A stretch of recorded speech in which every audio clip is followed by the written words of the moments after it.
First things first, I'ma say all the words inside my head. I'm fire. Coucou tout le monde, j'espère que vous allez bien. Nouvelle vidéo de mon premier tag d'Olien. Vous savez que j'ai fait 2 tags sur ma chaîne.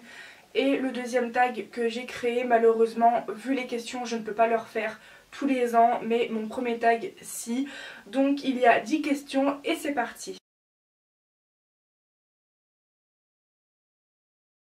Sans hésiter, et je pense que ma réponse ne va jamais changer, sauf si dans l'avenir j'ai une groove qui me plaît de ouf au niveau du maquillage.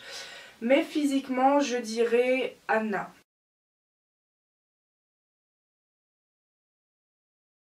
Dans mes June planning, c'est vrai que j'ai plein de June planning.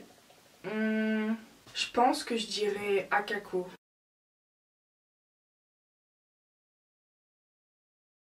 Alors il y a des créations que j'ai toujours voulu créer, que j'ai déjà fait, je me suis déjà lancée à la couture, au tricot, etc. Bon, ça j'ai arrêté. Sinon j'ai fait des yeux sans pupille et avec pupille, mais honnêtement à l'heure actuelle il n'y a rien en création que j'aimerais apprendre à faire.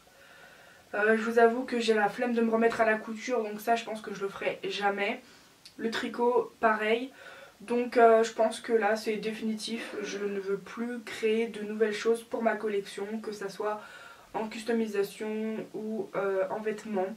Voilà, je continue mes yeux sans pupille et avec pupille, mais c'est déjà bien je pense.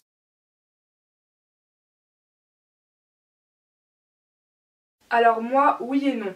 Je m'inspire de certains personnages dans des films, mangas, séries, etc.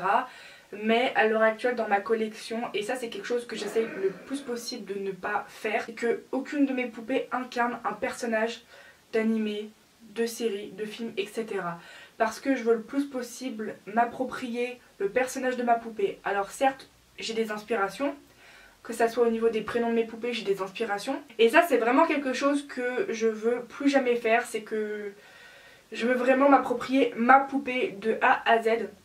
Alors certes tu peux avoir des inspirations, mais même les inspirations j'essaie de les limiter et vraiment de créer un personnage par rapport à mon taillang ou à ma tulipe qui viennent de mon imagination.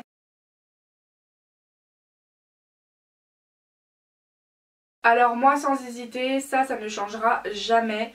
Je préfère une dollhouse sous forme de meuble, donc un meuble avec plusieurs cases dedans. Pourquoi? Ça je l'ai déjà dit plusieurs fois, parce que déjà j'ai une série Tulip, donc forcément ça m'aide.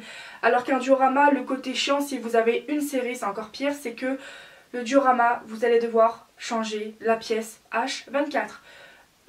C'est chiant, c'est long à faire, donc à moins de faire l'épisode sur une semaine, bon j'exagère un peu, vous n'avez pas trop le choix en fait de changer la pièce constamment, surtout si vous avez qu'une seule pièce de diorama. Et mon goût n'a pas changé, je préfère le meuble avec des cases dedans.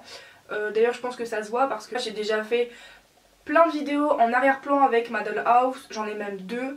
Je pense que ça se voit. Voilà, et surtout si vous avez une série Tulip ou si vous voulez vous lancer, le mieux, si vous avez assez de place dans votre chambre ou dans une autre pièce de votre maison, appartement ça risque d'être un peu compliqué, essayez d'avoir un meuble avec des cases dedans. Bien sûr la taille de la Tulip et d'un taillang. Bon moi mes taillangs debout ils tiennent pas dans la case, hein, c'est trop petit. Bref, même mes tulipes, hein, mais que ça soit un minimum grand.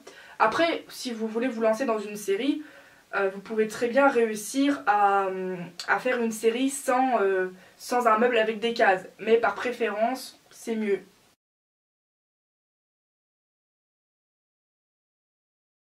Alors pour pas citer toujours les mêmes, j'aime beaucoup la tulipe noire RS de Volca Brat.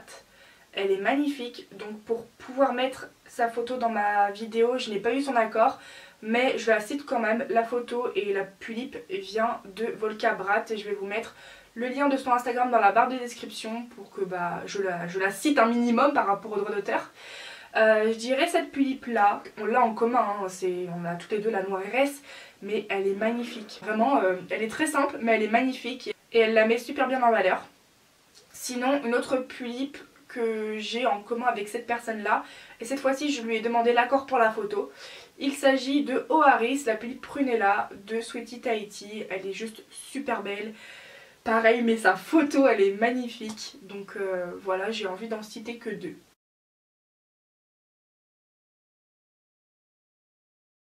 Sans hésitation, je préfère faire des photos en extérieur. Je pense que vraiment l'extérieur, c'est là où on réussit le plus ses photos.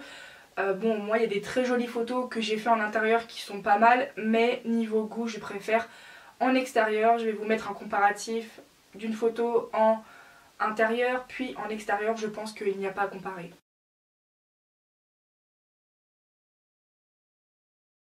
Alors moi je pense que si vraiment on est très passionné, et il y en a qui se disent très passionnés mais qui arrêtent la passion, moi je parle vraiment des passionnés du début à la fin.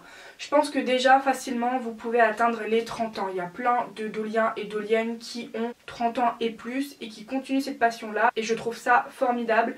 Et je pense que franchement si vraiment c'est une passion où vous savez que ça va vous suivre toute votre vie, franchement vous pouvez garder cette passion jusqu'à 60 ans, 70 ans.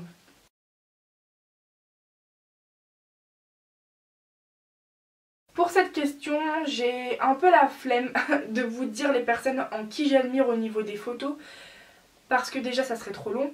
Et en plus de ça, j'ai ouvert une nouvelle catégorie de vidéos sur ma chaîne YouTube qui s'intitule au niveau du titre, je crois que j'avais mis comme titre mes comptes Insta, doliens favoris, quelque chose comme ça. Et il y a l'hashtag 1 et l'hashtag 2. Et j'énumère plusieurs personnes auxquelles je suis fan. Et de tous les citer, ça serait trop long. Surtout qu'il y a des périodes où je suis fan de la personne et après je suis plus fan et après je suis refan. Enfin du coup que j'admire. Du coup ça serait trop long.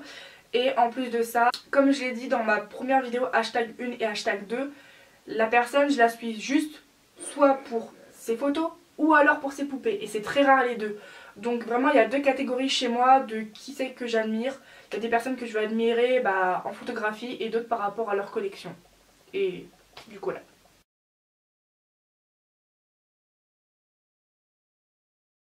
Évidemment que oui, hein, je pense que personne ne dira le contraire, surtout si vous voulez vous séparer d'une de vos poupées. Moi je suis très bien dans ma collection. Les dernières que je pensais ne pas vendre, je les ai vendues, comme par exemple Shizuka, mon ancienne Philippe Soginto, comme par exemple Tsuyo, mon ancienne Picarina, comme par exemple Blake, mon ancien Taeyang Nosferatu semi-FC par E&M Doll. Et en plus c'est des poupées que je ne regrette absolument pas. Mais voilà, moi je suis très bien casée dans ma collection, il n'y en a aucune ou aucun que je veux vendre. Et par contre si j'avais un Taeyang ou une Philippe que je souhaitais vendre et qu'on m'en propose 160, peu importe le modèle de la poupée, je ne compte pas les FC, je parle vraiment de stock, bien sûr que j'accepterai. Donc la vidéo est terminée, j'espère qu'elle vous aura plu. Les questions vous les aurez dans la barre de description. Souvent on me demande sous mes vidéos de mes tags, est-ce que je peux reprendre ton tag? Alors oui, tout le monde peut le reprendre. Moi je ne vais pas taguer des gens parce que quand je tag des gens, il y a des personnes qui ne le font pas, donc je trouve ça un peu dommage. Mais tout le monde est libre de le faire, vous aurez les questions dans la barre de description.